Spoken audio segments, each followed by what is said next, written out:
you wanted the best, you've got the best podcast. The hottest podcast in the world.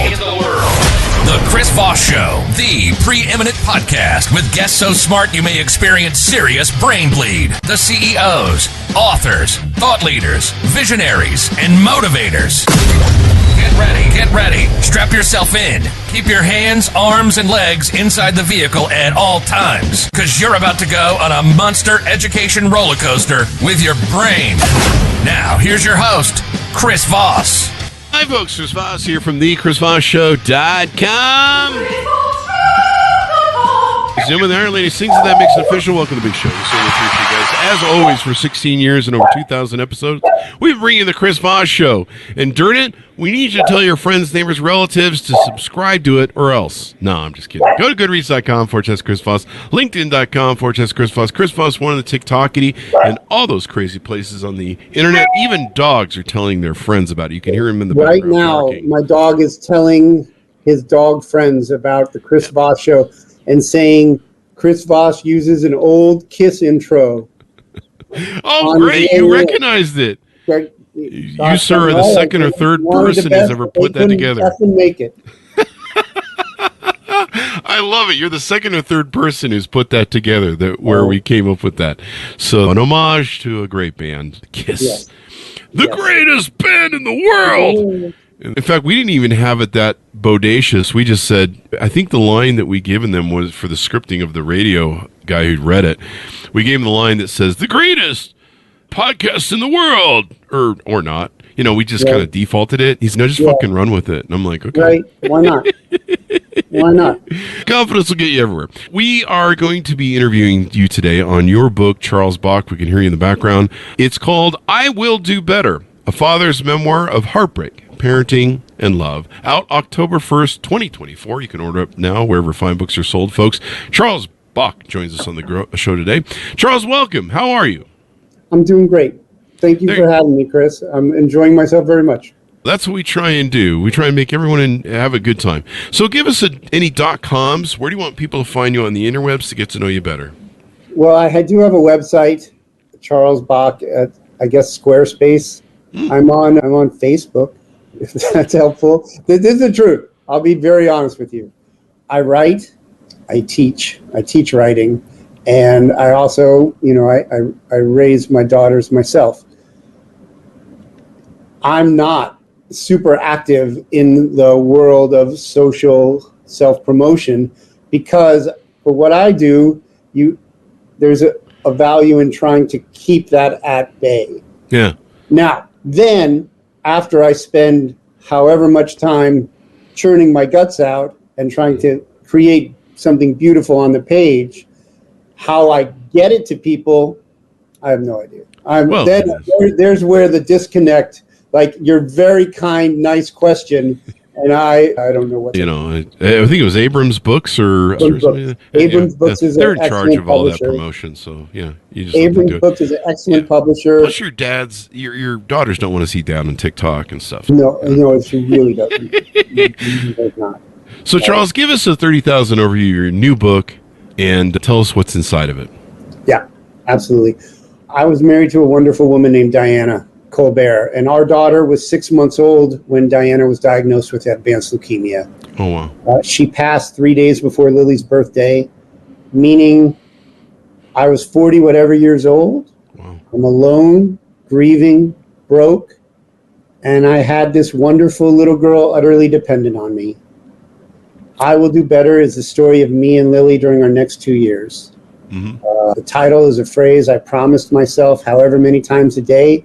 It's a phrase that every parent recognizes. Mm-hmm. I tried to write a love story and a fairy tale. The best of each takes you right up to an edge.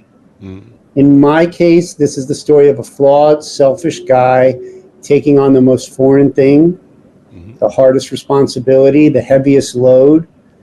It's an exploration of parenthood, of manhood, and it's the story of, a little girl and her daddy. Mm-hmm.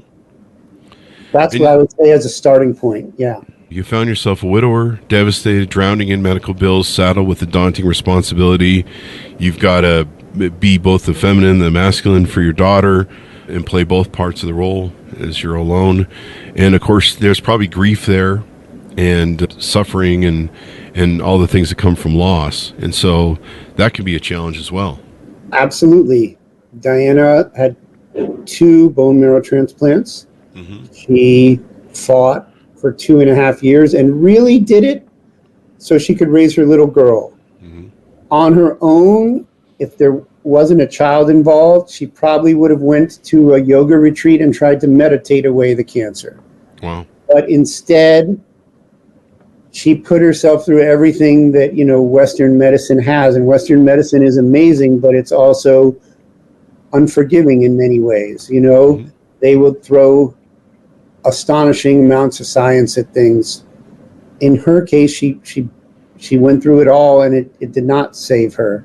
Mm-hmm. It didn't, and that left, that was quite a journey in itself. And it did leave me at the end of it grieving and also exhausted, and go back to the apartment, and everywhere you look, there's memories and stories. And with time, that can be a good thing, but immediately it was really hard. It was a huge weight. Yes. Yeah, you're living in the ghosts of the past, and you can see all the stuff that triggers those memories, and it's hard. It's hard to go through that. It is, and at the same time, I also have a 3-year-old looking up at me with big eyes, and she doesn't understand and can't understand, but she also needs to be taken care of. Yep. So in some ways, that prevented the full, utter, like, waking up in a gutter or what have you, because I couldn't. Like the responsibility was still right there. And it was a lot. That's a starting point for the book. Yeah. I will do better. And I mean, what a challenge. Now this is your 3rd book. You've written 2 novels. Tell us a little about those so we can get a plug in for them. And of course, this is your 3rd book, so you've got writing down quite well. I don't thank you so much. I wish anyone, it's kind of a tiger that you're always chasing and it's always trying to eat your face. So I don't know how, but I just let it eat my face. Yeah. Sometimes there's no better answer. Yeah, it's better. You take it.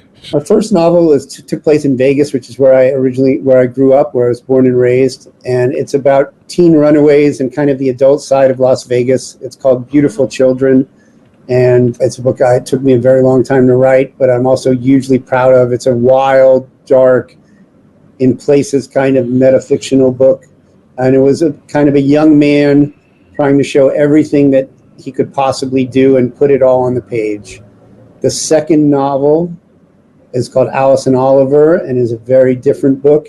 And it's actually a fictionalized telling of a married couple in 1990s New York while it's gentrifying, and she's diagnosed with cancer, and she's a young mother. And then this book has some elements of what happened, of my grief, but it's very much about me and a little girl in 2010's New York City during those 2 years where I really do have to look myself in the eye and grow up, not just show up, but also learn to do it. Mm-hmm. I had not really wanted to be a dad. I had wanted to be a writer. I wanted to chase whatever that meant. Mm-hmm. I spent a lot of time doing that, but I also had been told by people who were very close to me, when you are spending your life with a woman, when you love her, you can't tell her she can't have a child. Yeah. And so originally, I went into it thinking that I would muss the hair, put the baby Bjorn on, use the plural we're parenting, tell some stories at nighttime, but that Diana wanted to be a mom. I was going to let her be a mom. Mm-hmm. And that wasn't the case. That changed, when the baby was 6 months old. And so I had to learn a lot, and I had to grow a lot, and I had to get over myself and get over not wanting to do it, get over feeling resentment on my shoulder about this being my lot now, which, as you know, men, we're like the best at feeling sorry for ourselves. It's a special talent. I think men are just great at, you give us a chance to marinate in our own self-loathing. I'll do it. I certainly will.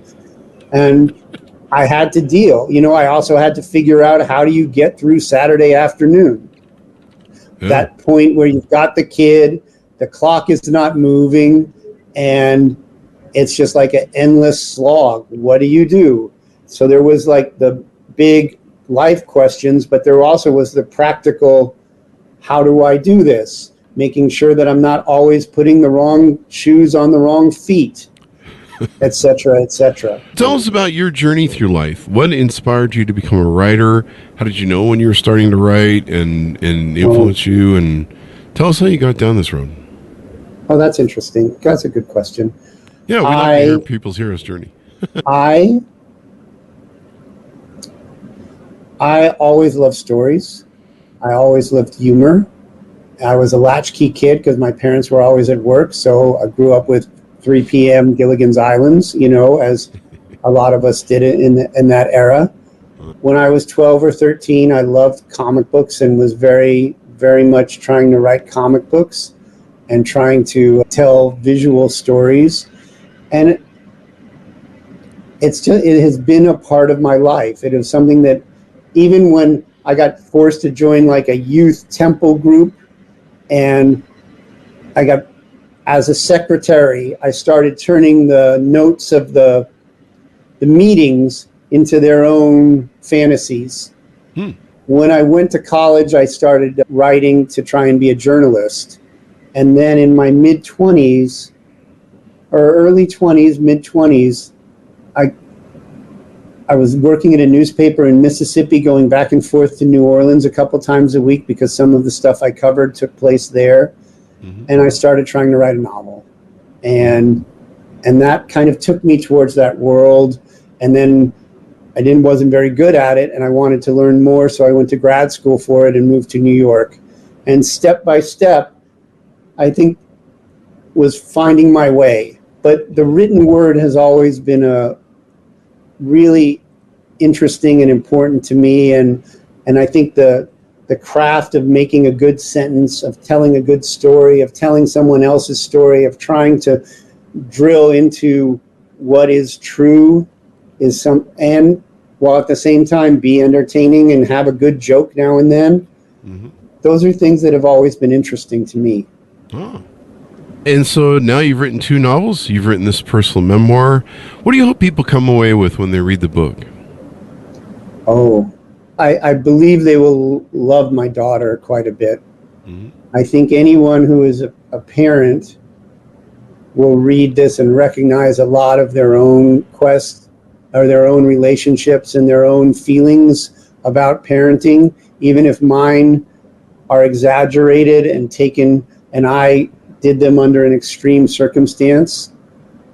I also think it's a chance to sit and be with a young child, and which I think for fathers,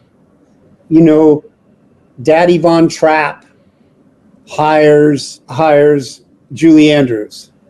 Daddy Cinderella gets married and gets some step parents. The idea of being a dad traditionally really is kind of like, especially a widower dad, find someone else to do it. And certainly I had some help. I used what little money I had to have sitters, but I also showed up every day. And any plans I had certainly blew up in my face, and sometimes really spectacularly and entertainingly, but then I still showed up the next day.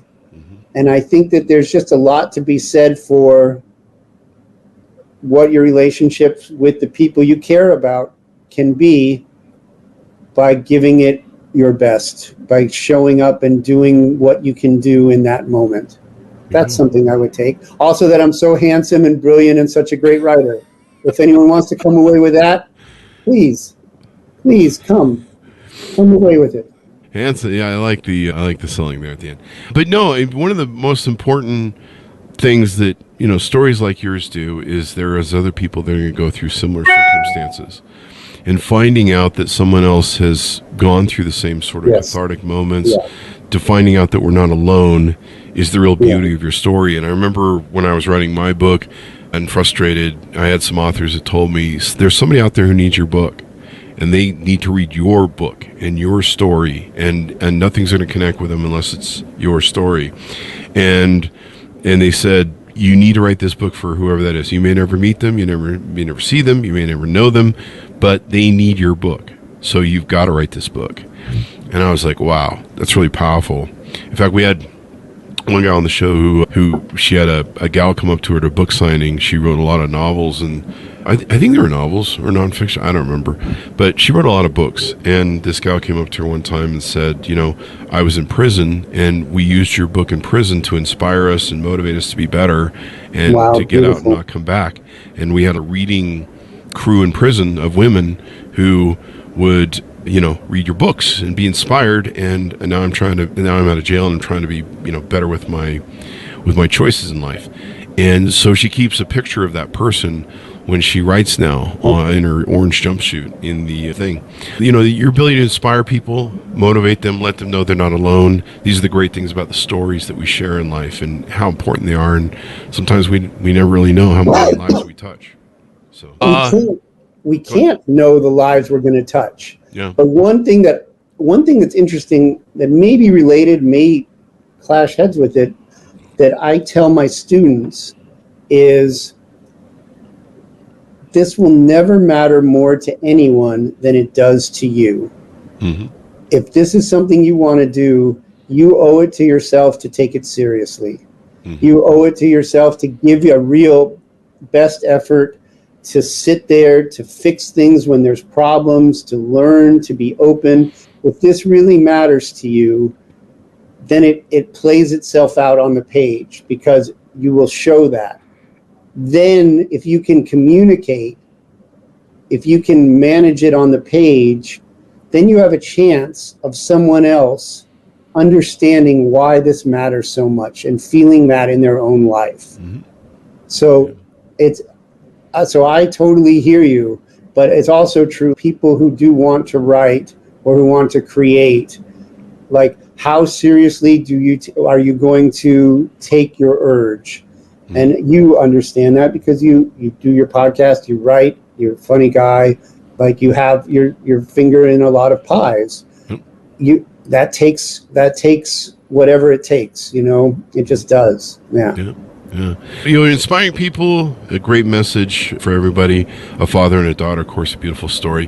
Thank you very much for coming on the show, Charles. We really appreciate it. Oh, my gosh. Thank you for having me. You're very kind.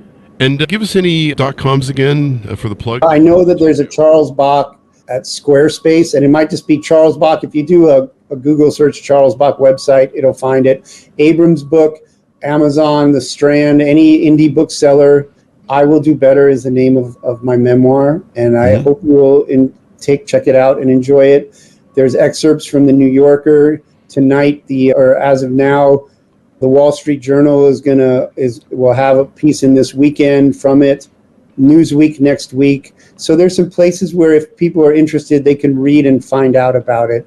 I think it's a worthwhile tale, and I think it's not a long book either. So it's well written and short. And thank you for having me, and thank you for listening to me. Thank you for coming, too. Name one of the best books of fall by Oprah, Daily, and People as well. We should get that plug in there. So thank you very much for coming to the show, Charles. Thanks for tuning in. Go to wherever you find books are sold. I Will Do Better, A Father's Memoir of Heartbreak, Parenting, and Love, out October 1st, 2024. Thanks so much for tuning in. Go to goodreads.com/Chris Voss, LinkedIn.com/Chris Voss, Chris Voss, one of the TikTok, all this crazy place on the internet. Be good to each other. Stay safe. We'll see you next time. And that should have a